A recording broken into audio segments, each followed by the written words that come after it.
1970. Por quase um ano, as terríveis imagens dos assassinatos de Tate e LaBianca assombraram os Estados Unidos. Vários hippies estavam sob custódia da polícia, acusados de carnificina.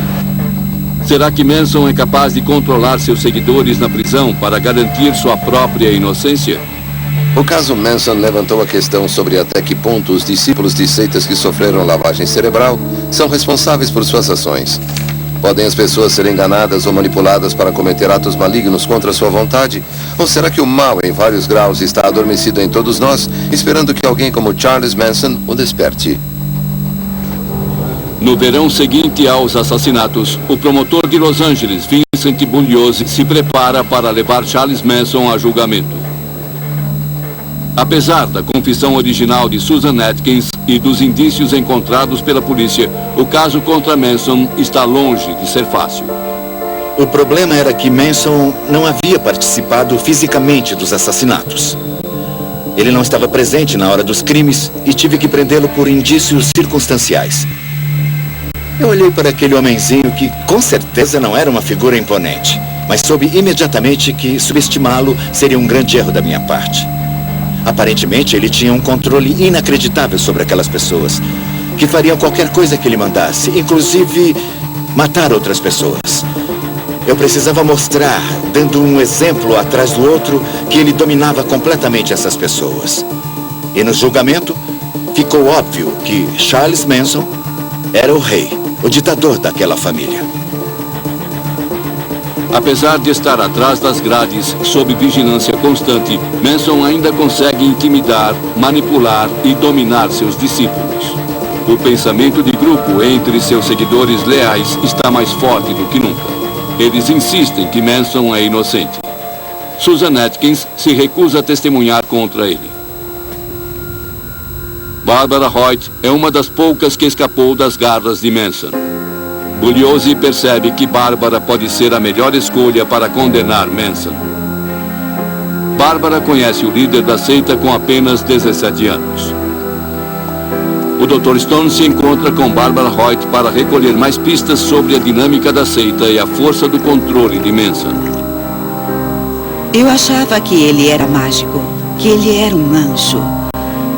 Alguém que conseguia ler as mentes e entendia tudo. Porque ele era muito carismático. Ele era uma alma pura. E divertido. Era muito divertido. Após convencer os membros da família a cometer os assassinatos de Tate e LaBianca, Manson se recolhe num esconderijo no deserto chamado Fazenda Barker.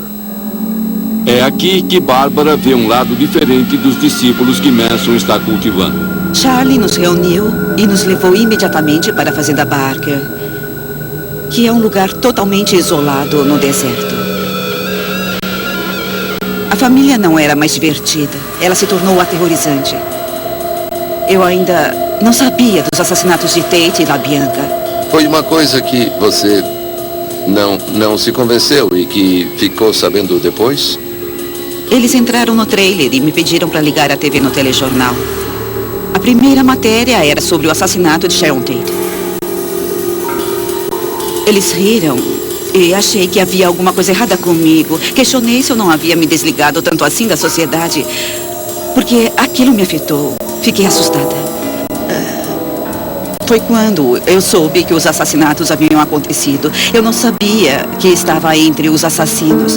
Não fazia ideia. Só descobri depois. Muito depois? Quando estávamos no deserto, no final de agosto, eu ouvi sem querer, sem de contar a Bush, sobre os assassinatos e descrever a morte de Sharon Tate, Abigail Folger e do casal LaBianca. Ela disse que Sharon Tate gritou chamando pela mãe, que Abigail Folger correu da casa e que Tex foi atrás dela e a estripou. No gramado lá fora. E depois eles voltaram para matar o homem. Ela contou que disse a Sharon Tate que não tinha nenhuma compaixão por ela, que a chamou de vadia e que não ligava para a gravidez, que a esfaqueou até ela parar de gritar. Você poderia, se fosse mais velha, ser doutrinada a ponto de participar dos assassinatos? Ou havia alguma coisa diferente na sua criação, em seu sistema de valores, apesar da distorção que eles sofreram? A diferença é que parecia que eles não se importavam com o sofrimento das vítimas. Mas eu sim. Havia alguma coisa que eu não conseguia compreender.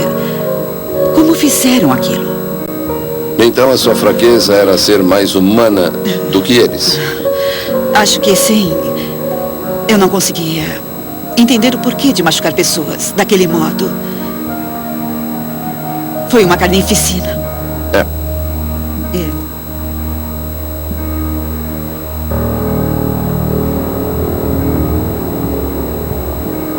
Depois de ter ouvido a discussão sobre os assassinatos, eu soube que tinha que sair dali. Concentrei todos os meus esforços e habilidades para tentar ir embora. Barbara Hoyt, uma adolescente ingênua, conseguiu quebrar o encanto maligno de Manson. O mais fascinante é como a sua percepção extraordinária do comportamento humano possibilitou que ele escolhesse os membros que sucumbiriam à sua implacável manipulação. Esses indivíduos foram capazes de justificar a dor e o sofrimento de outros em nome da causa de Manson.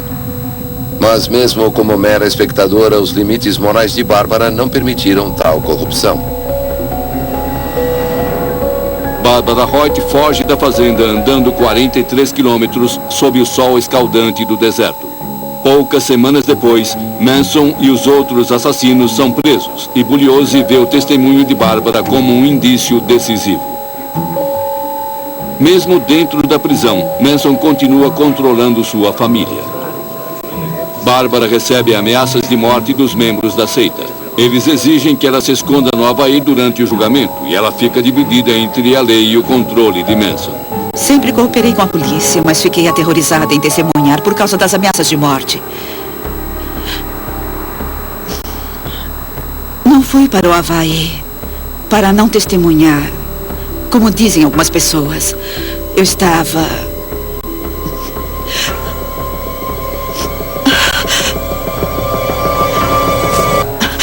tentando impedir que eles matassem minha família.